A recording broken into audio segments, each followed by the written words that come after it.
In today's video, I'm going to teach you how to create Invoice in QuickBooks. We'll start from the QuickBooks home area. Once you're logged in, look for the Create button. This is where you can begin new transactions, including invoices. Click Create and then choose Invoice from the menu.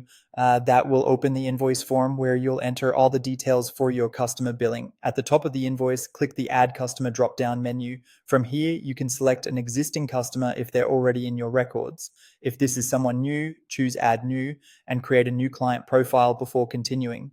This helps keep your customer list organized and makes future invoices much faster to prepare. Next, set the invoice date and the payment terms. The date tells QuickBooks when the invoice is being issued, and the terms define when payment is due. For example, you might use due on receipt or a standard net payment period depending on how you bill your clients.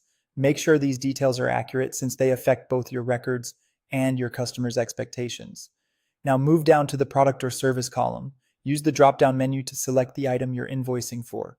If the product or service hasn't been created yet in QuickBooks, click Add New to set it up. This is especially useful if you want to build a reusable list of services or products for future invoices. Once the item is selected, review and edit the description, quantity, and rate as needed. QuickBooks will automatically calculate the total for that line item, which helps reduce manual errors. If you're billing for more than one product or service, add additional lines and repeat the same process for each one. After the line items are entered, you can fine-tune the appearance and settings of the invoice. Use the Manage tab or the Customize option near the bottom to change the invoice template, add your company logo, apply discounts, or adjust sales tax settings. This is a good time to make sure the invoice looks professional and includes any pricing adjustments you want reflected before sending.